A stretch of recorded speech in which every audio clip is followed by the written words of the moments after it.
Over the last few months, crypto prices have been crashing. Yeah, you've noticed it too, huh? Beneath the surface, however, almost every crypto project has continued to grow. This has certainly been the case with Cardano, which has continued to see exponential growth in terms of developers, users, and decentralized applications. Today, I'm going to give you a bit of background about Cardano, bring you up to speed on some of the project's most important updates, and tell you how and why ADA could hit new all-time highs.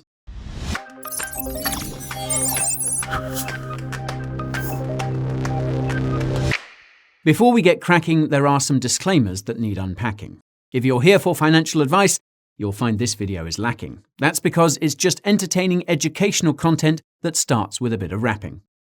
Please contact a financial advisor if your portfolio is lagging. Also note that ADA is a crypto I am stacking, but I promise there will be no bias in my yapping. If this is your first time hearing my rhymes, my name is Guy and crypto is how I get by. I make the highest quality crypto content the internet can supply. Coins, tokens, news, reviews packed with facts and stats that will make your eyes open wide. If you want to join my crypto tribe, all you need to do is subscribe. Pinging that notification bell is also wise. That's all you need to know from my side. Let's see what Cardano has been up to and when ADA could hit a new all-time high. If you're unfamiliar with Cardano, here's what you need to know. Cardano was founded in 2015 by Ethereum co-founder Charles Hoskinson. Cardano was built by two software companies, Input-Output Global, or IOG, which is based in the United States, and Emergo, which is based in Japan. Both companies have subsidiaries around the world. Cardano's development is coordinated by the Cardano Foundation, a non-profit based in Switzerland. Cardano raised over $62 million across various token sales in 2015, 2016, and 2017, and its mainnet went live in September 2017, and though it's still technically in development, most of Cardano's core features have been rolled out since that time. Under the hood, Cardano has a smart contract-compatible blockchain that uses a novel proof-of-stake mechanism called Ouroboros. The Cardano blockchain can process around 500 transactions per second after its latest upgrades, which I'll get to in a moment. Note, though, that this transaction speed only applies to simple transactions.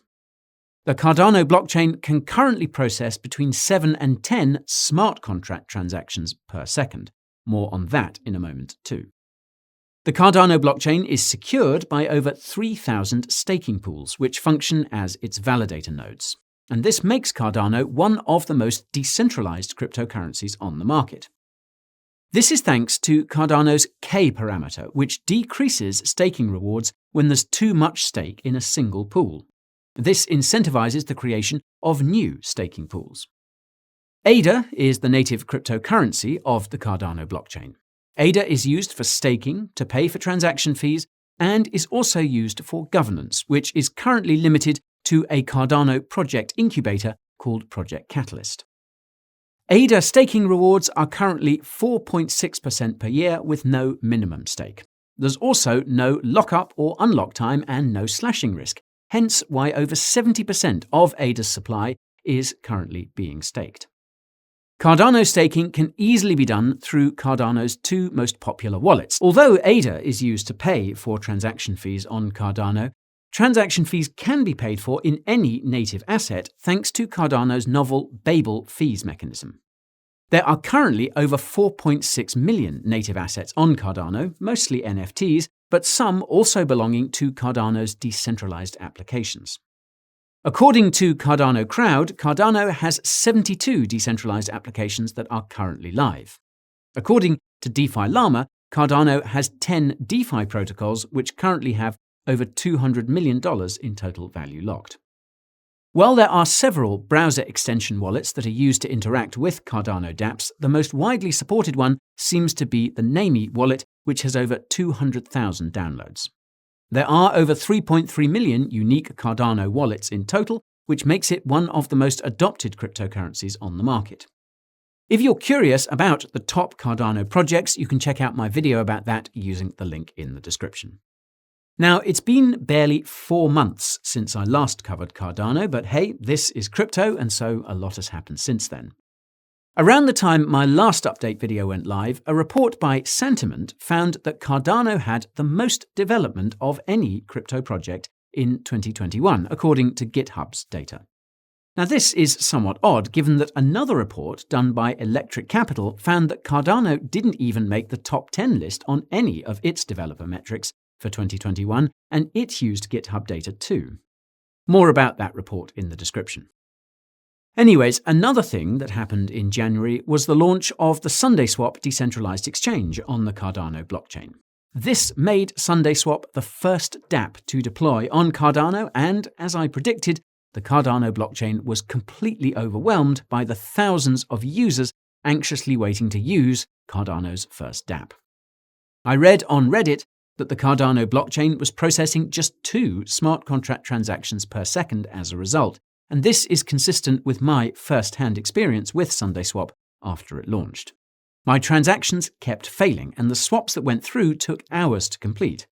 By the time the swaps did complete, usually the price of the tokens was so different that the swap would fail because of slippage. Now, it's extremely important to note that there probably isn't a single blockchain or decentralized application that can sustainably handle hundreds of thousands of users at the same time, which is why I knew the first dApp deployment on Cardano would be nothing short of a shitshow. For what it's worth, at least the Cardano blockchain didn't go down like Solana's, and I say this as someone who also holds Sol. Moving on. In February, developers at IOG demoed Cardano's upcoming scaling solution dubbed Hydra. Hydra will make it possible for each staking pool to process 1,000 transactions per second, and with over 3,000 staking pools, this would make it possible for Cardano to process over 3 million transactions per second. Developers at IOG also increased Cardano's block size by about 12%, and if you watched my video about the fastest cryptocurrencies, you'll know that increasing block size increases a blockchain's transactions per second. As an added benefit, Emergo finally released its dApp connector for the Yoroi wallet, making it possible for Cardano users to interact with dApps from one of Cardano's most popular wallets. Unfortunately, it looks like most of Cardano's most popular dApps have yet to add support for Yoroi's dApp connector. In early March, Project Catalyst launched Fund 8, which will see no fewer than $16 million of ADA allocated to upcoming Cardano projects handpicked by the Cardano community. On-chain data from Into the Block also found that Cardano whales had been accumulating hundreds of millions of dollars in ADA, presumably in preparation for a price pump sometime in the future. At the end of March, Coinbase introduced ADA staking to its exchange, giving its 90 million users access to a modest 3.75% interest rate after a 20 to 25-day lockup. Best to just stake directly, if you ask me. Grayscale also launched a crypto trust with direct exposure to Ethereum competitors, which obviously includes Cardano. Grayscale's smart contract platform X Ethereum Trust currently has over $3 million in assets under management, with an ADA allocation of just under 25%, second only to Solana's Sol at 26.5%. Now, this admittedly isn't all that much, but it's clear that there's lots of institutional demand for ADA, as proven by the listing of a Cardano ETP on European stock exchanges by WisdomTree shortly afterwards, along with a few other altcoin ETPs. It should come as no surprise then that Into the Block found that the volume of large ADA transactions had exploded shortly after that. Now, these are just a few of the incredible insights you can get with on-chain analysis, and I'll leave a link to my video about it in the description if you're interested in learning more. Anyhow, in early April, the Chicago Mercantile Exchange, or CME, announced that it was considering offering a futures product for ADA as well as other top altcoins. Now, this is significant because the CME is an American exchange used by institutions. It's the same exchange that famously listed Bitcoin futures at the end of 2017, which marked the top of the previous bull market. Shortly afterwards, the CME announced it would be adding reference rates for ADA and 10 other altcoins. Now, this is significant because a reference rate is required for the CME to list a futures product, meaning that there's a chance we could see Cardano futures for institutions in the near, future. Now, this amazing news was dampened by the discovery that more than 2/3 of ADA holders are in the red, according to Into the Block's on-chain data. This unfortunate statistic now sits at over 90%.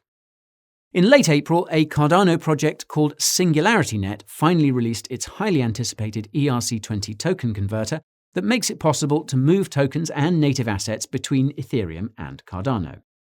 The catch is that the ERC20 converter is currently limited to SingularityNet's AGIX token, though I imagine support for additional tokens and native assets will be added at some point. Developers at IOG also increased Cardano's block size again by another 10%, resulting in the 500 TPS and 7 to 10 smart contract TPS for Cardano that I mentioned earlier. Now, as amazing as all of Cardano's updates, developments, and announcements have been, ADA's price is substantially below what it was when I last covered the project in January. This is for a few reasons. For starters, Cardano is highly correlated to Bitcoin. As all of you will know, BTC has been on the decline since last November. This is where Cardano differs because ADA has been on the decline since last September. Some of you will know that this is when Cardano's smart contracts went live. Now, this seems to have been a very serious sell the news event, and that's simply because expectations for Cardano's smart contracts were insanely high amongst ADA holders. Specifically, everyone was expecting dozens of dApps to deploy on the first day and a user experience that was unparalleled in all of cryptocurrency. Well, it's safe to say that this is not what we got, and though there was hope for a time, as the weeks dragged on, it became clear that Cardano's dApps wouldn't be deploying anytime soon, and this caused all the weak hands to sell. To make things worse, when Cardano's dApps finally started to deploy in January, it became clear that there was still a lot of work to be done, and it seems that even Cardano's core developers were taken by surprise by all the smart contract scalability bottlenecks on its blockchain. This is why they've been increasing the block size so much, and though that's definitely helped, it came too little too late as far as many ADA holders were concerned, and they either sold or took their business to other blockchains. Besides the sell pressure from weak hands, ADA's circulating supply has increased by about 240 million since January, according to CoinMarketCap's historical data. Now, I will note that CoinGecko's historical data suggests that ADA's supply hasn't increased at all, but this isn't possible given that ADA will be inflationary until it hits its maximum supply some decades from now. In any case, assuming CoinMarketCap's data is correct, with an average price of around $1, this means ADA experienced as much as $240 million of additional sell pressure. This, of course, assumes that all this ADA was sold rather than staked, and even though this isn't the logical thing to do, the fact that the number of Cardano staking pools shrank from over 3,100 to just over 3,000 since January suggests that some substantial selling did, in fact, occur. What's strange is that this doesn't seem to be the case with Cardano's other metrics. The number of unique Cardano wallets has increased by more than 50%. The number of Cardano assets has more than doubled. Dozens of dApps have deployed. Hundreds more Cardano dApps are in development. This suggests that there's still lots of demand for ADA coming from retail investors and users. Remember that there seems to be a significant amount of demand for ADA coming from institutional investors too. The fact that ADA's price has continued to decline despite this supposedly strong demand can only mean one thing, and that's that there's more sell pressure coming from somewhere else.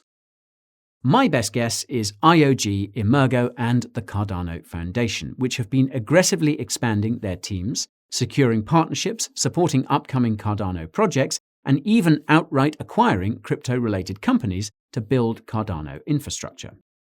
Now, there's no question that this will lead to some serious growth for ADA in the long term, but there's also no question that this sell pressure seems to be suppressing ADA's price potential in the short term. When you combine this constant sell pressure with Cardano's massive market cap, ADA will be lucky to pull a 2x from here in the short term. It's a very different story when it comes to ADA's long-term potential, however, and how high ADA can go in the long term ultimately depends on Cardano's upcoming milestones. Now, these upcoming milestones can be found in IOG's mid-month development updates, its monthly Cardano 360 event, and Charles Hoskinson's videos, all of which are here on YouTube. For context, Cardano's roadmap is broken up into 5 stages called eras. Now, the third era was called Gogen, and it focused on Cardano's smart contracts. Gogen was completed with the release of Cardano's smart contracts in September, though you could argue it really finished when the first dApp deployed. This leaves 2 eras, Basho for scaling and Voltaire for governance, both of which have been in the works for over a year and are being worked on at the same time. According to comments made during the Cardano 360 event at the end of December last year, Basho and Voltaire will be complete by the end of this year. This seems to conflict with a comment that Charles made in a recent AMA, and that's that Hydra won't be finished until 2023. The good news is that Hydra is not the only scaling solution that's in the works for Cardano. Another scaling solution being worked on is called pipelining, which can be simply understood as an advanced form of sharding. Pipelining basically involves processing transactions in parallel, and if my memory serves me correct, Algorand is working on something similar. More about Algorand in the description. I digress. In addition to pipelining, Cardano developers are planning the introduction of sidechains, off-chain computation, and zero-knowledge proofs, the first of which is being developed by the same team behind Ardana, one of the top Cardano projects, in my opinion. Now, it's not entirely clear when all these scaling solutions will be implemented, nor how much they'll increase Cardano's TPS by, but it sounds like most of them will be introduced as part of the Vasil Hard Fork Combinator event at the end of June, so mark your calendars.